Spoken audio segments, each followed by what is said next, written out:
I'll start by defining what we mean by music creators.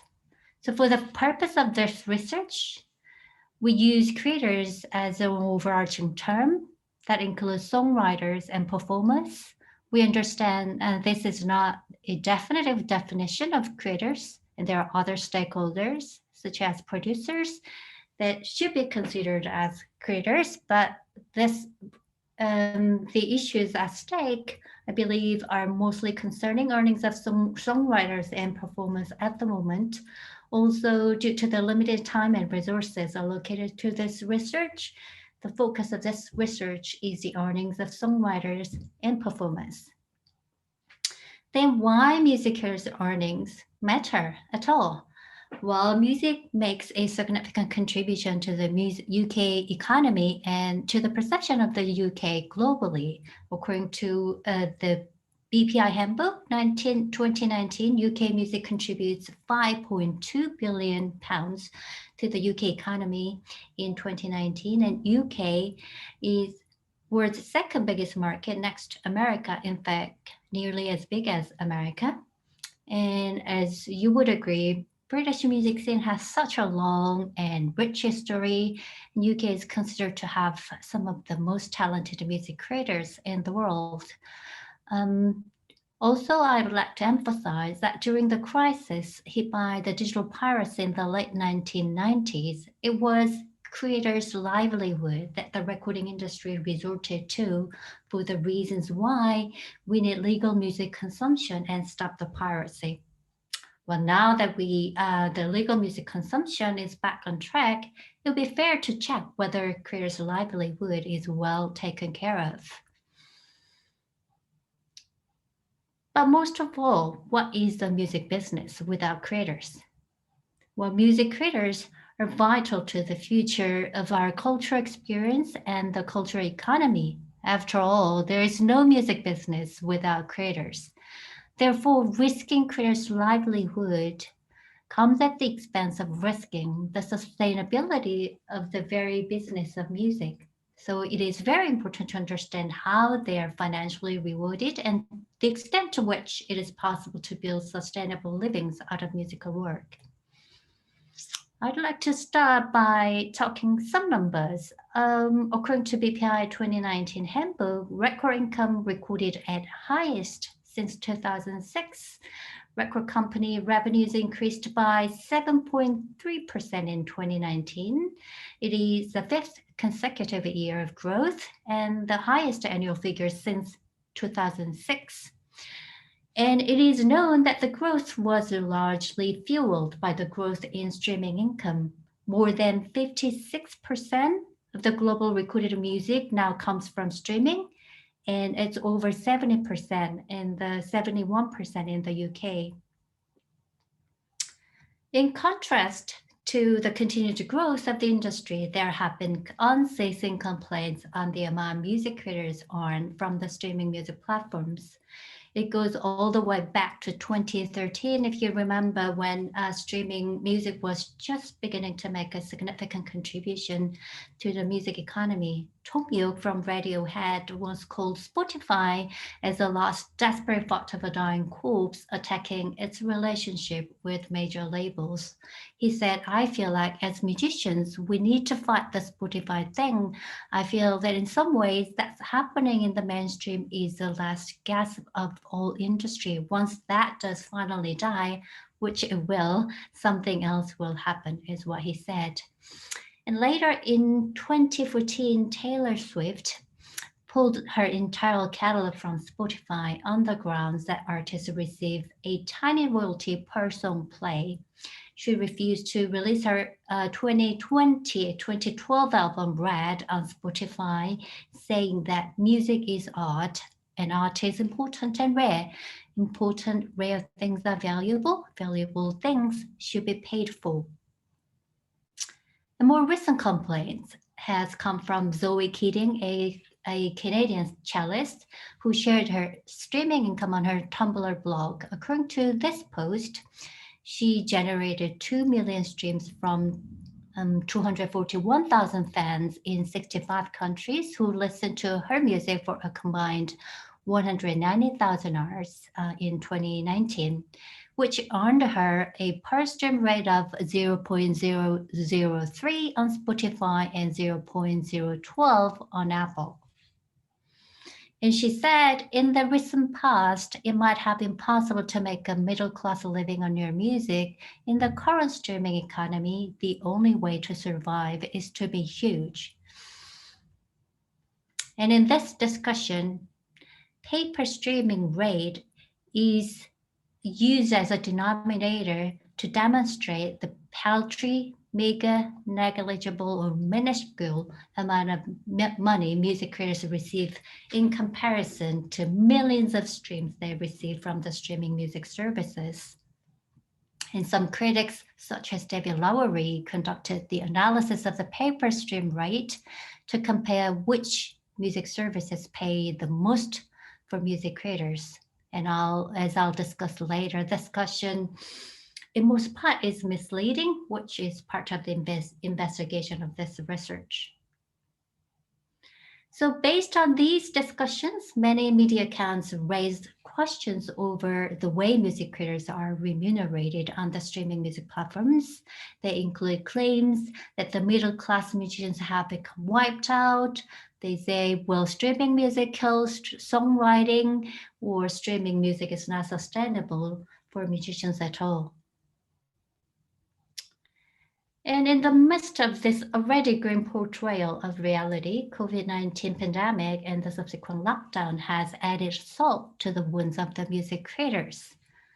Well, for a long time, live music and live performance have been a very significant source of income for many music creators. When all the gigs, festivals, and performances have become impossible during the lockdown, and streaming being the only source of income available, it became a sobering reality that the income from streaming is indeed very low. So, prompted by this realization, the Ivers Academy and Musicians Union has launched a petition to fix streaming music to keep music alive. In early June this year, as you probably know, Tom Gray from the band Gomez started another related initiative called Broken Records Campaign to demonstrate that the current record deals are broken and need to be fixed. And the reasoning is that the lion's share of streaming payout goes to the three major music corporations who still largely base the way they reward artists on a system created for physical products in the pre-digital era. And they also argue that everyone's subscription go into one big pot, large amounts of which are channeled to the major labels and a handful of their hugely successful artists.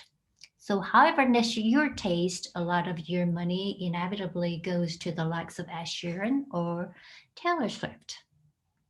Following on, YouGov, a survey by YouGov on behalf of the Broken Records campaign found that 77% thought artists are not being paid enough, while 76 felt songwriters were also underpaid. And in contrast to this pessimistic tone on the creators' community, streaming music has seen increased use and subscriptions during the COVID-19 lockdown. Spotify, the world's biggest streaming music service, announced 14% growth in quarter three this year and a 15% rise in subscription revenues despite the pandemic. Universal Music Group reported 6% growth, and Sony and Warner reported negative. However, it's mostly coming from non-digital revenues. They reported still positive growth on streaming. And to these claims, record labels say there need to be a greater recognition of the significant investment and risk they continue to make in artist development and marketing, arguing the focus should be on increasing the size of the overall pie, which could be achieved by filling the value gap created by music video platforms such as YouTube. And this debate has recently caught the attention of the UK Parliament's DCMA Select Committee, who have launched an inquiry into the economics of streaming, as well as the state of revenue distribution on streaming music platforms. So, as you can see, the need to explore how music creators earn money has never been greater. And despite the significance of this research in this space, there has been striking lack of evidence. And in this absence of objective evidence, the discussion, as you could see, has been dominated by anecdotes or perceptions. And the lack of evidence has also led to a polarized view led by somewhat simplified arguments without necessarily considering the wider aspects of the music economy or the complexity involved in the royalty distribution. Moreover, there's a lack of transparency. There's underlying issues involved in the management of music data that I have conducted in another research. And there's also lack of understanding the changing system of music production and consumption. Have all this have prevented a better understanding of music creators' earnings in the streaming age. Then what are the issues at stake? I think we can summarize three issues. Is the current system fair? Is it worse now than before? And how sustainable is it to be a professional musician? So to be able to answer these questions, we began a research in May 2020. It's an independent academic team of me and Professor David Hasselbalch from the University of Leeds and Dr. Richard Osborne from Middlesex University. We have been undertaking research that seeks to provide objective evidence in this highly controversial area of research. The project is funded by UK IPO and commissioned by a steering board of industry stakeholders, including the Ivers Academy, Featured Artists Coalition, Musicians Union, PRS for Music, and NASDA's Policy and Evidence Center. The Association of Independent Music, AIM, has recently agreed to join the steering board, and the BPI and Music Publishers Association, MPA, have also been invited. So there are two things that we would like to achieve in this project. First is to deliver independent and robust evidence on how changes in the digital music marketplace have impacted upon the earnings of the creators. And from this, we are hoping to facilitate and provide informed data to inform the constructive discussions. To answer how have the changes in the digital music marketplace impacted on creators' earnings, we are going to look at four major questions. First is how is the money distributed from streaming to music creators, and how equitable are earnings distributed, and how has the earnings changed over the last period of time. We are looking at 20 years. And we are also looking to see the perceptions of the people in the industry. So what problems, if any, do different stakeholders identify concerning the distribution of earnings on the streaming music platforms? Our research methodology will combine both qualitative and quantitative. For qualitative data, we will turn to interviews and artist contracts, surveys, and a number of focus group discussions with music creators. For quantitative data, we're going to conduct longitudinal analysis of the income changes based on industry reports and some of the data that we are hoping to obtain. So just to give you some context, I'll explain how we got here first. So as many of you are probably well aware, the music business economy has been built around physical products such as CDs or vinyls or cassette tapes, etc. And during the 1980s, thanks to the introduction of CDs, the record industry has at the peak of the growth, only to realize that CD actually was a double-edged sword, enabling people to burn their CDs into MP3 files, which then became the seed of a great change of digital disruption. In 1999, Napster, the first prominent music sharing service based on peer-to-peer file sharing technology, arrived and disrupted this conventional music business built around physical products. So economic downturn persisted since then, and there followed a series of trials and errors to find a way to make people pay for music again on this digitally networked environment. And the attempts include iTunes or YouTube, just to name a few. However, piracy continued, and existing services such as iTunes, YouTube had only very limited results in bringing music industry's economy back on track. The key issue, there are many different ways of looking at it, but the key issue was there were two very different conflicting interests in this space. One from major labels and another from the users. Major labels, who once overruled the market for a long time, obviously wanted to continue to charge the optimum price for music as much as possible. And users who once tasted the free world of music on peer-to-peer file sharing networks obviously wanted to consume and have access to music as cheaply as possible. So streaming, Spotify's freemium streaming came as a compromise to mitigate this conflicting interests. And the solution, as you probably know, was to offer a fixed amount of subscription fee for unlimited access to music. So although streaming model has suited these two very different interests on the major labels and users, as you can see, I didn't talk about artists at all in this business model. There was a complete lack of consideration for musicians, which has become the seed of controversy around income from streaming music platforms.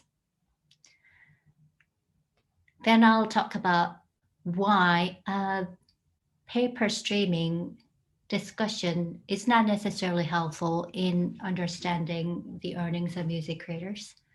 First, it is important. Streaming, although is very, very important source of income, is only part of a wider stream of income sources. We have to remember streaming is only part of a diverse sources of income from musicians' perspective.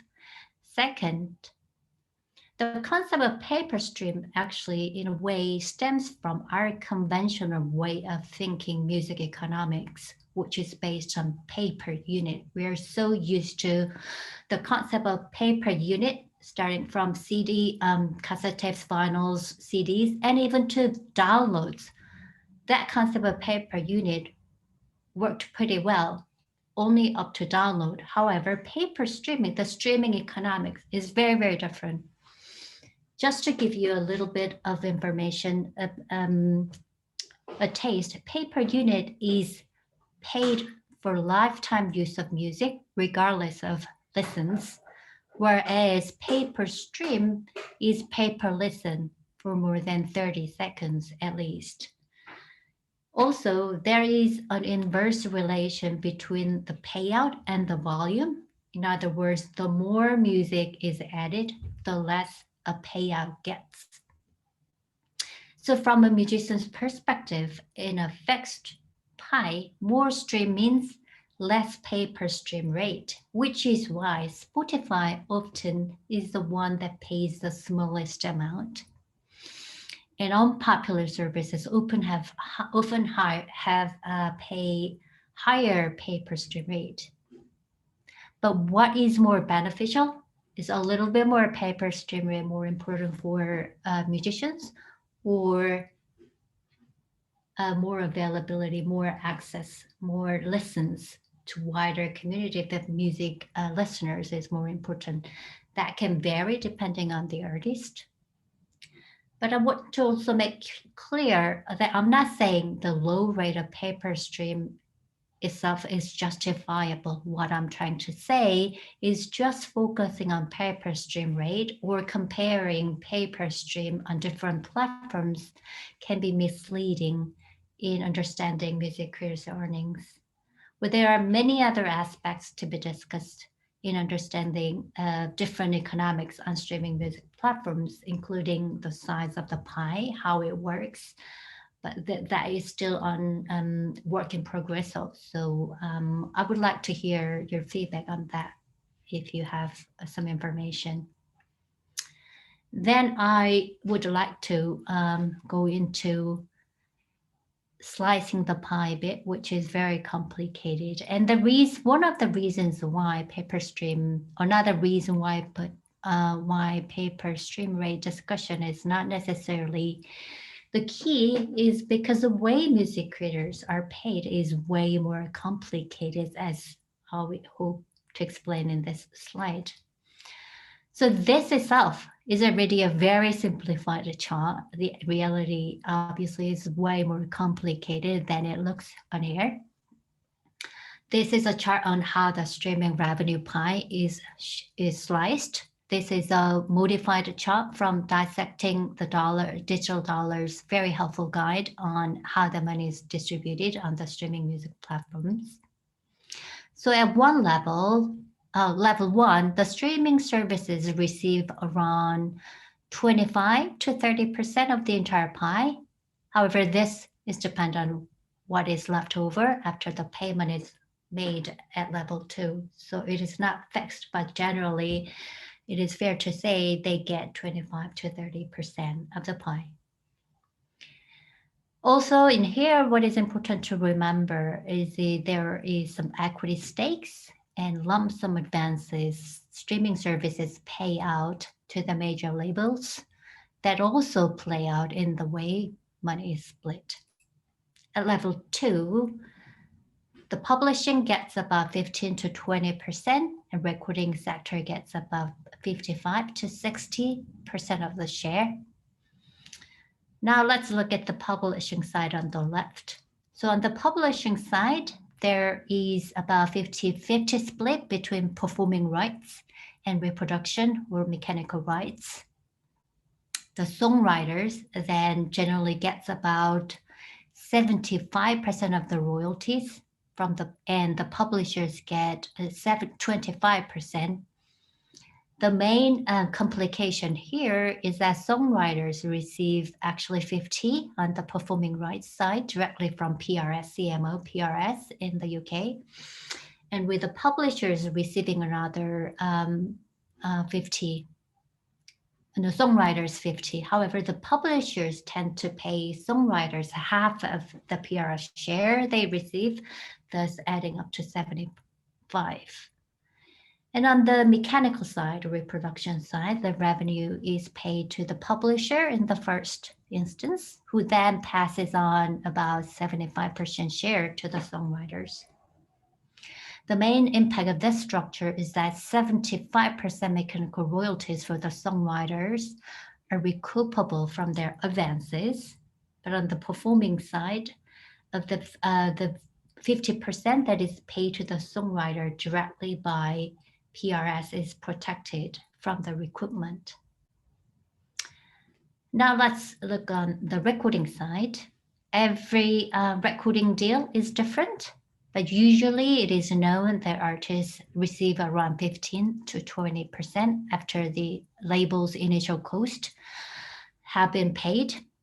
And there are some debates on this one over what the cost entails on the recording side, or whether the cost has been sufficiently adjusted to the digital environment when all the costs involved in reproducing, storing, distributing the physical products have all disappeared in the digital era. What are those costs for still? And obviously record labels' argument is that the cost for marketing and promotion has increased tremendously because of the fiercer competition in the streaming platforms. So it is still debated. So we're hoping to provide some evidence in this space. We don't have any specific data on this at this moment. And then the revenue is divided between the recording rights holder and the recording artists. depending on the contractual agreements.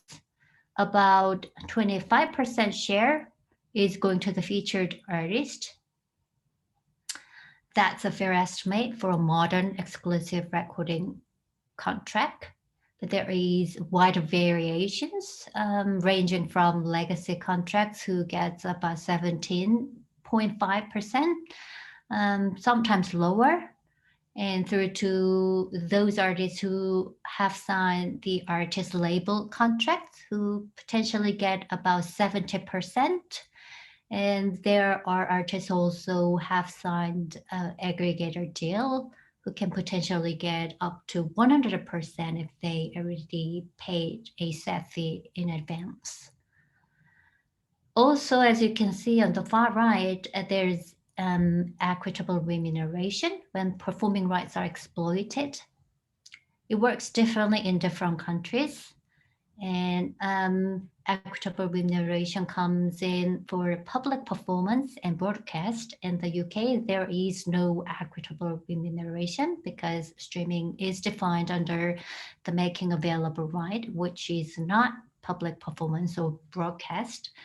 So there's also, this is a highly debated area. Some argue streaming should be considered as public performance and broadcast for some legal and technical reasons, which I'll not discuss in this talk, but primarily due to the streaming's playlist-driven music curation practice makes streaming look like radio than anything else, which in this case, if streaming is considered as public performance or broadcast, then it will give equitable remuneration for artists, including session musicians, who currently do not benefit from the streaming revenue at all. However, this is also way more complicated than it looks, and this also can be a political decision as much as a legal decision, because just like many other cases in the music business, there are many different stakeholders who have different motivations and vested interests, and we don't even have evidence, probably sufficient enough evidence to show equitable remuneration benefits session musicians, arguably. Another thing to bear in mind is the long tail effect. As many of you will be very well aware, Chris Anderson's prediction on the long tail effect had been discussed as one of the fundamental changes in the digital era. And it has been questioned by a few critics, including Mark Mulligan, who proclaimed the death of long tail, although he also showed some diversified music choices that have become available in the streaming age. And in any case, long tail apparently is a very important aspect of changes to bear in mind. So how has the removal of barrier of entry affected the earnings of creators? According to the recent data by BPI on the threshold analysis, nearly 76 of the tracks get less than 1,000 streams a month. And tracks that get more than 100K streams are less than 2.5% of the entire tracks. Depending on how we define the middle class, they take up either 6 or 23%.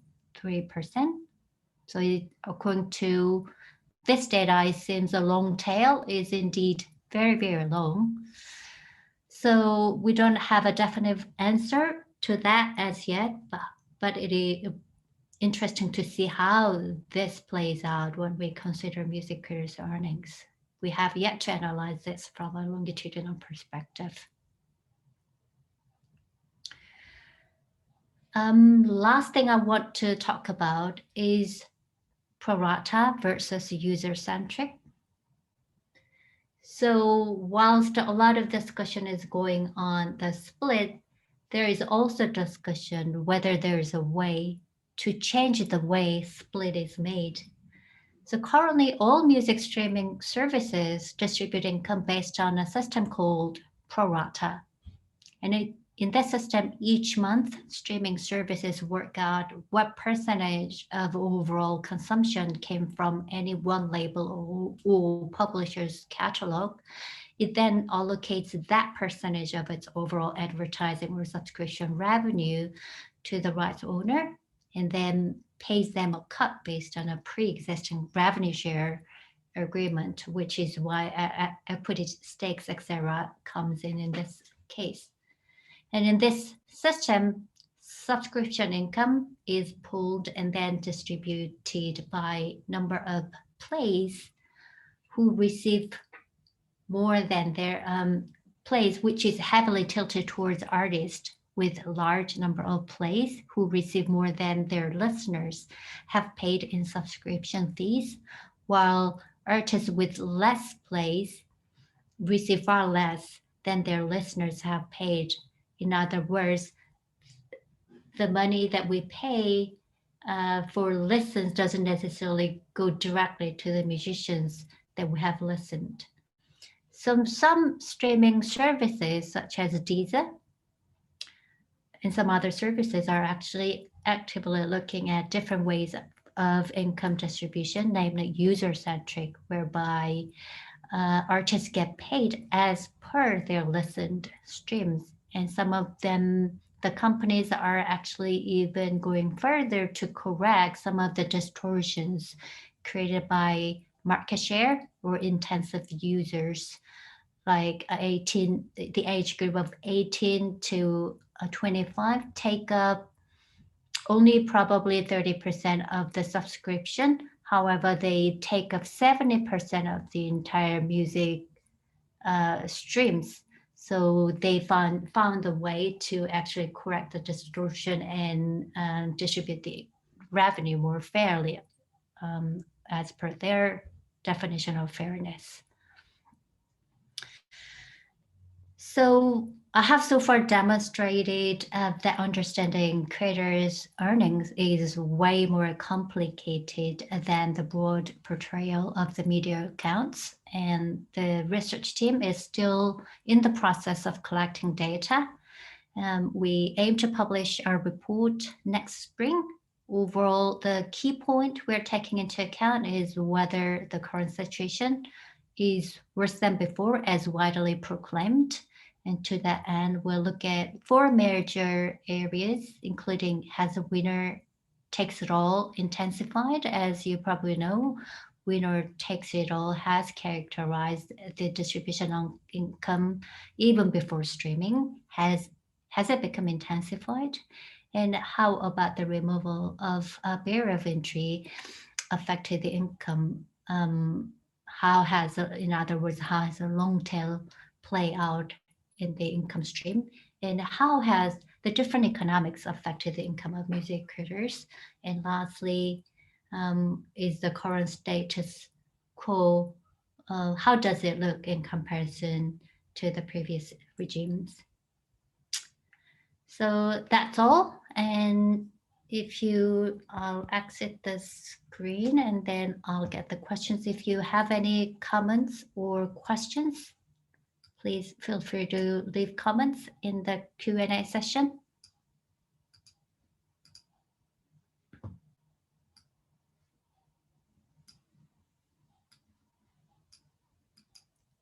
Was it all very clear?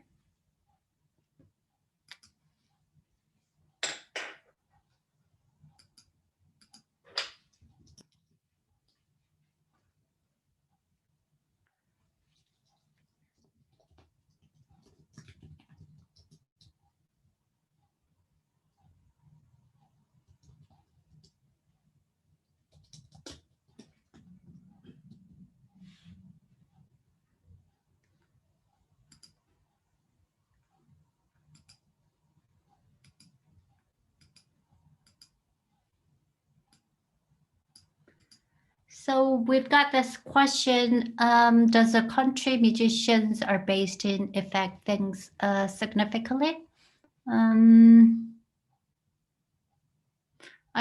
don't quite understand what this question is. What do you mean by country musicians? Is that a genre? or are you talking about the country-specific musicians? Can you clarify? Um, so I'll answer another question first. When are you aiming to answer your post at the end? So major question of our research is how has the changes in the streaming music platforms affected the earnings of music creators? In other words, I think it can be phrased in many different ways. Um, so are things different, basically? But to be able to answer that, there are so many things that we have to take into account. We have to take into account the different economics on streaming music platforms, and we are going to look at some contracts, whether the contracts have changes, because contractual agreements are essential part of the arrangements for income, for revenue distribution. And as I've shown, there are very complicated ways of splitting the income. So we are in the process of collecting all this data, and fundamentally, um, obtaining data would be key. We have been working very hard to obtain some robust data in this space. So we are hoping to produce something that can contribute a more constructive discussion in this space around May next year.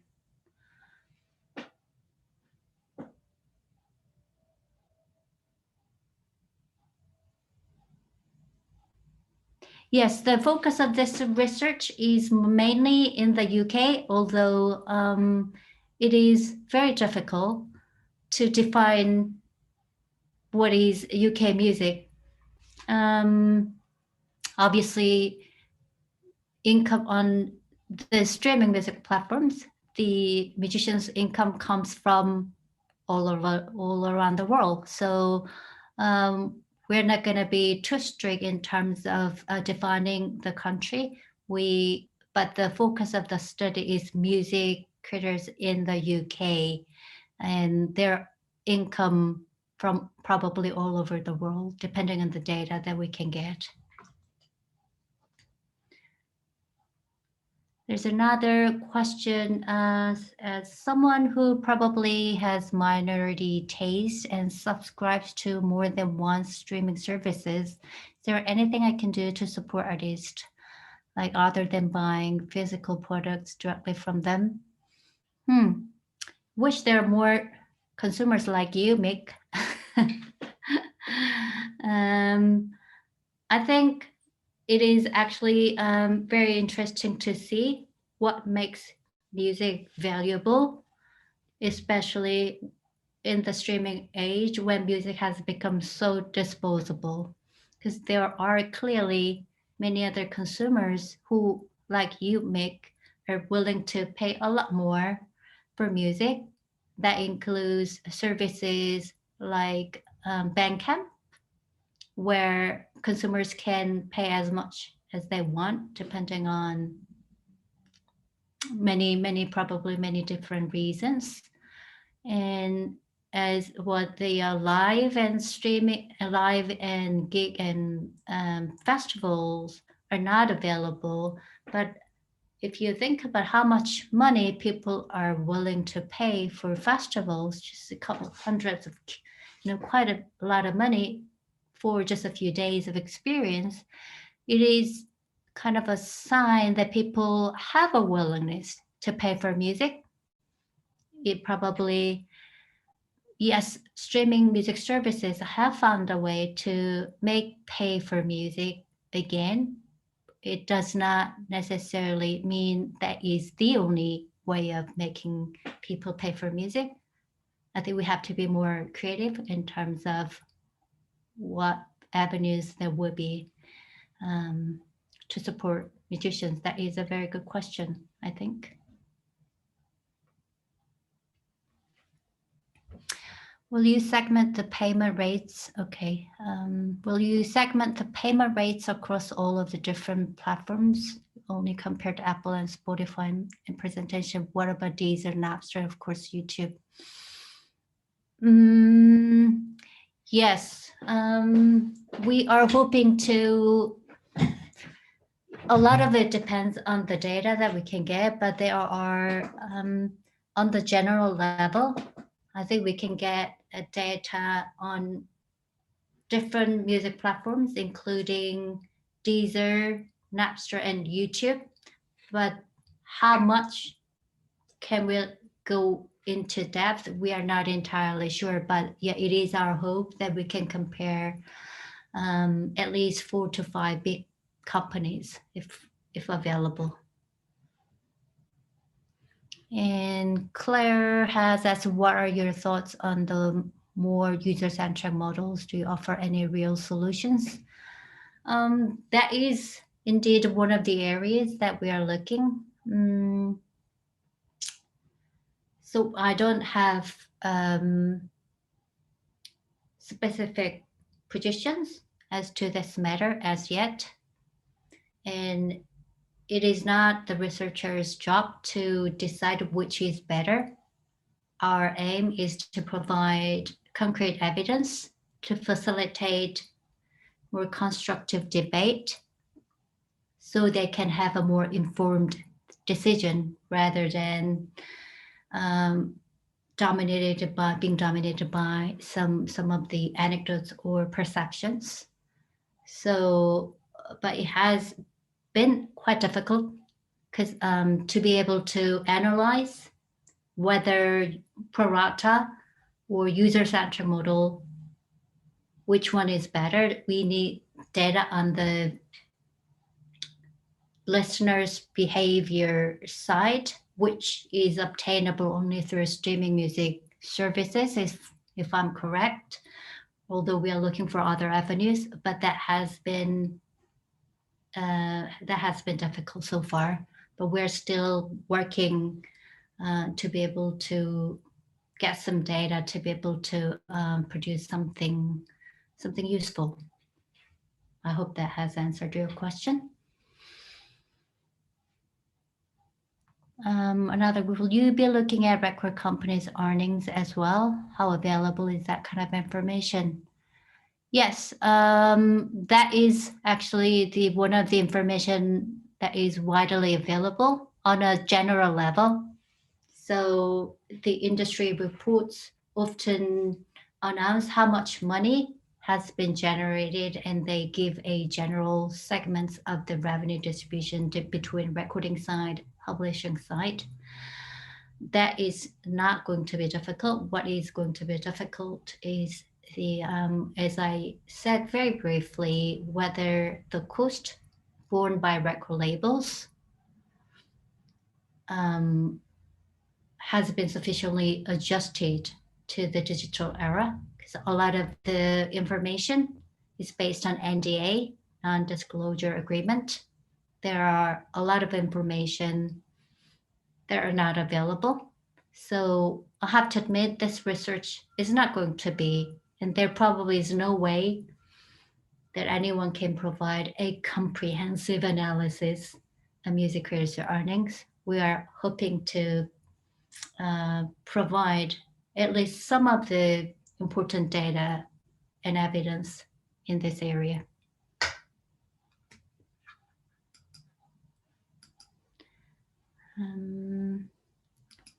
Let's see. Any more questions?